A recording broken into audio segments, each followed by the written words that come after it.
Hello everyone, welcome to mvpvishwakosha. Today we are discussing 7th and 8th October 2025 current affairs. In that first point, that is about recent news of India's first cooperative compressed biogas plant in Maharashtra.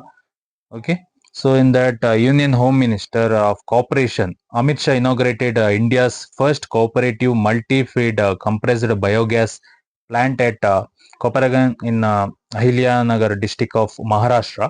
The plant is located at the Maharshi Shankarao Kohle Cooperative Sugar Mill. Okay, and also that cost of 55 crore investment. Okay, and also will produce 12 tons of CBG per day and 75 tons of potash per day from jaggery and molasses residue. Very important that here that the plant is under a cooperative sugar mill setup. That means that cooperative, that member of farmers or sugar mill cooperative is owning or operating the CBG facility rather than a private company. And also this is a unique in India so far. And also the National Cooperation Development Cooperative Development Corporation is expected to support 15 sugar mills nationwide to set up similar CBG plus potash units. Okay, and also that multi-feed, the plant is designed to accept multiple feedstocks, organic residues. Okay, and also main purpose and also benefit is to produce a renewable fuel which is analogous to CNG news, and also use organic waste. Okay, and also byproducts molasses, and also generate potash as byproduct and reduce import dependence and strengthen rural and cooperative economy. Okay, very important. Okay, that is CBG is a renewable biofuel using organic waste, reduces greenhouse gas emission, helps India's transition to cleaner energy, supports net zero ambition. Okay, very important that energy and climate change goal, and also waste to wealth, circular economy, important substitution and energy security, rural income and cooperative strengthening, and scalability and application and policy consistency. All that perspective it is very important. Okay, so that is about recent that India's first cooperative biogas plant in Maharashtra. Next news, that is about recent typhoon matmo event. Okay, so that typhoon matmo is the 21st named storm of the 2025 Pacific typhoon season. Yeah, that's in China and also China's nearby region. It made landfall in southern China, particularly in Guangdong province around that 2:50 p.m. local time, 5th October 2025, and also prior to landfall, it had crossed the Philippines and then entered the South China Sea, re-strengthening before China landfall. And also at almost that speed, that is almost 151 kilometer per hour, and also heavy rainfall was forecast. Okay, and also evacuation and disruption, about 347 people were evacuated from affected province, and also flights and all transportation and public business events were suspended. And also in anticipation, China activated a level for national disaster relief emergency response, and also Chinese government allocated 200 million yuan for relief. Okay, after landfall weakening as it moved inland, Metamo weakened being downgraded.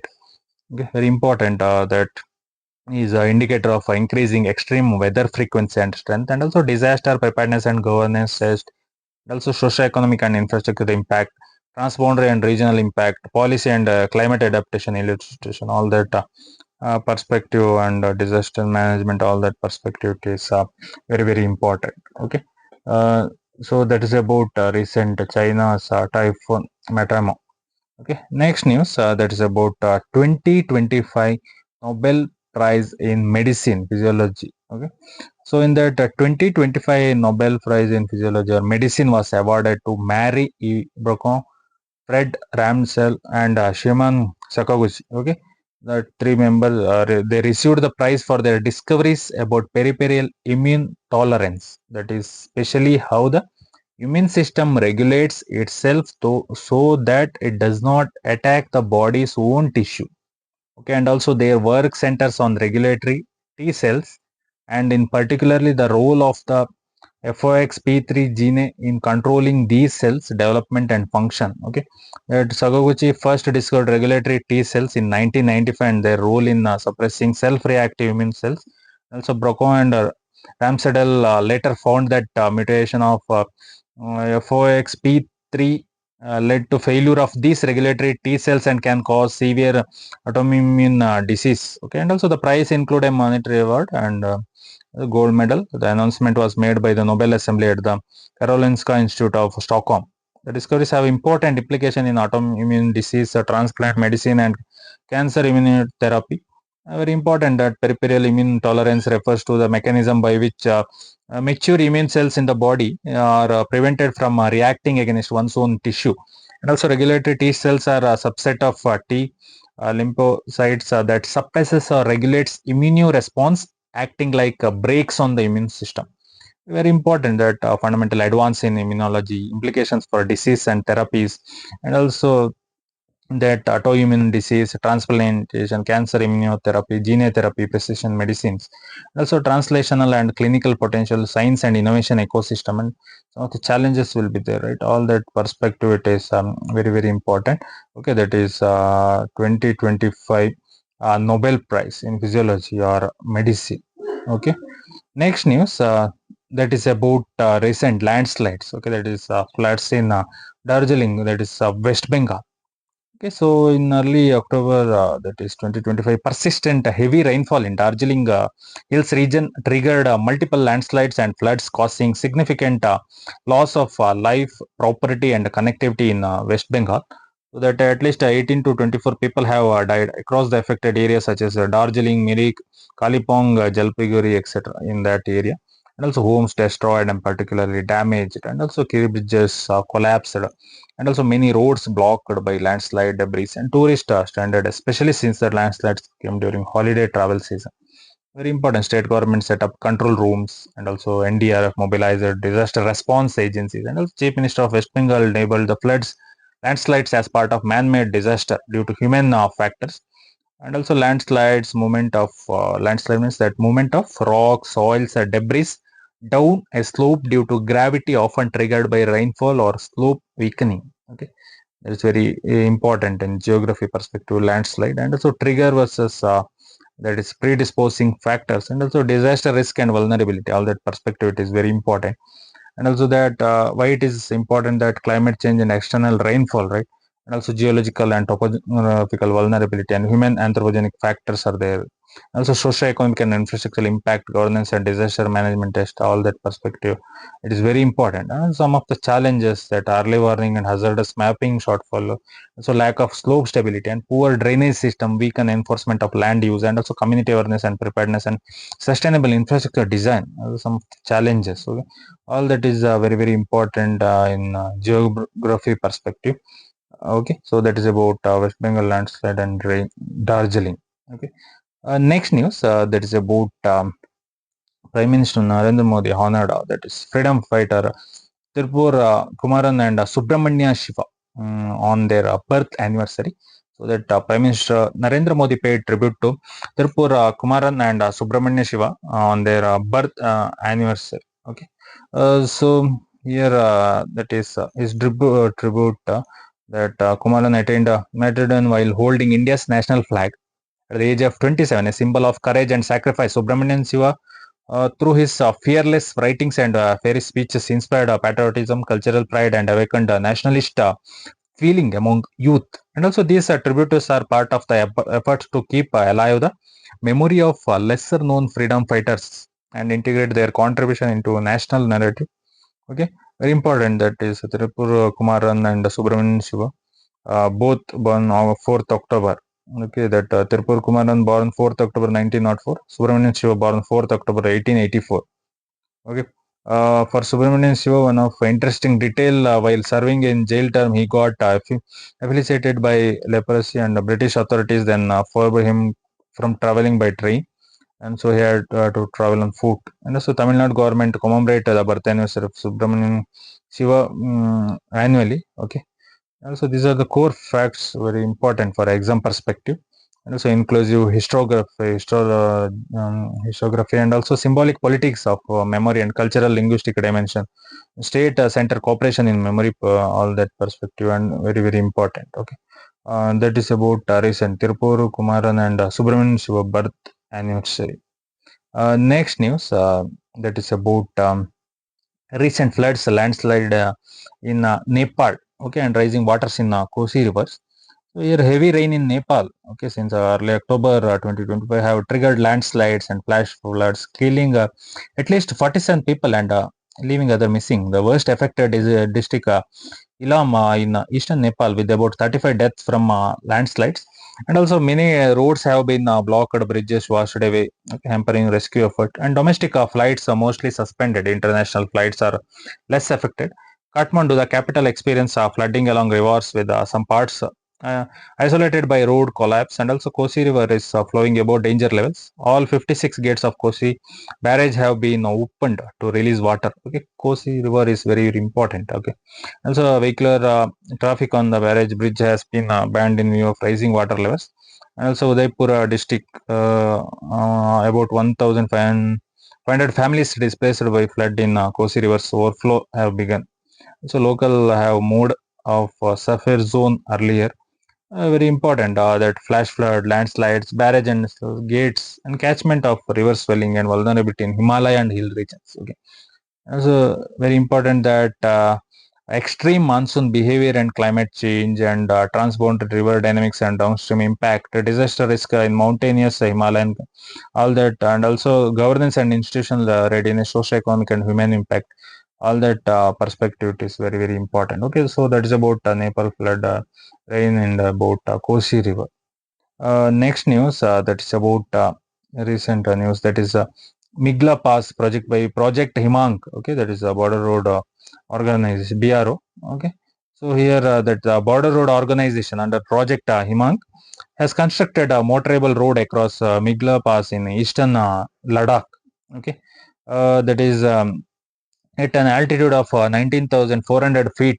Okay, making it the world's highest motorable pass road. This new road now surpasses the earlier record set by Umlingla, which was also built by BRO. That is 19,024, okay, feet. And also the route is part of Likaromigla Fukuoka alignment, that is linking the Hanley region of Fukuoka village close to line of actual control. The project was led by Bring Vishal Srivastav under Project Himang, and also the BRO hoisted of Indian national flag and BRO ensign all at a summit as part of the inauguration.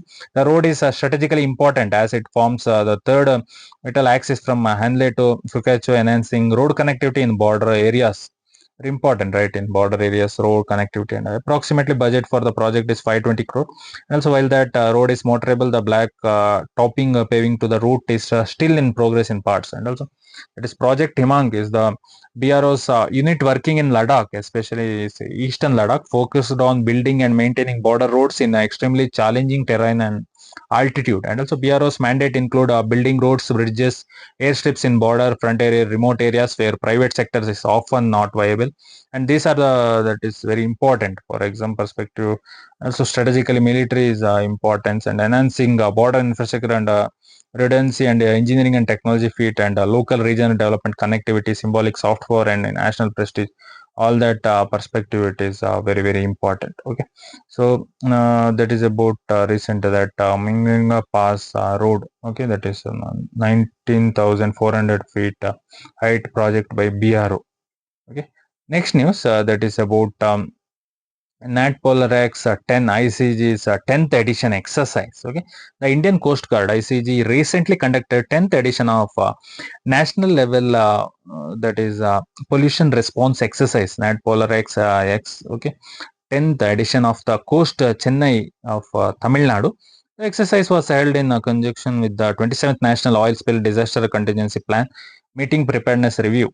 This is a biennial, this once every 2 years flagship exercise meant to assess and enhance India's marine pollution and oil spill response capability and test interagency coordination under NOS-DCP framework. And also the exercise involved a wide range of asset pollution control vessels, offshore patrol vessels, fast patrol vessels, and aircraft. That is example drone near configured for surveillance and pollution control tasks. And also first ever short line cleanup drill was also conducted as part simultaneous with the participation from municipal state bodies, okay, state pollution control board, all that. And also around 40 foreign observers from 32 countries and over 100 national delegates there. And also the technical session covered topics like needle spills, hazardous and noxious substance, and also post spill monitoring and environmental impact assessment. Okay, all that perspective, it is very very important. Okay, here that terminologies are very important. NAT POLARX, that is national level pollution response exercise, and also NOSOD CP, that is National Oil Spill Disaster Contingency Plan, India's framework plan for handling oil spill emergency. And also exercise is a part for disaster preparedness, maritime pollution response architecture, and also involvement of the both Coast Guard asset, state and municipal body shows cross coordinations. Okay, very important that strengthening maritime pollution preparedness, institutional coordination and capacity building, international visibility and cooperation, policy and environmental governance reinforcement, also technological demonstration and innovation, all that perspective, it is very very important. Okay, so that is about NatPol Rex 10 ICG's 10th edition exercise and okay. Next news, that is about Konkan exercise. Okay, that is between India and UK naval exercise. Okay, so India and the United Kingdom commenced the exercise Konkan 25, bilateral naval exercise between the Indian Navy and Royal Navy. Okay, and both that is started on 5th October 2025 of India's western coast in the Western Indian Ocean. And also duration, that is exercise is scheduled from 5th to 12th October 2025, conducted in two phases. One is harbor, yes, another one is sea phase. Harbor phase, professional interactions, cross deck visit, subject matter expert exchange, cultural sports interactions and all.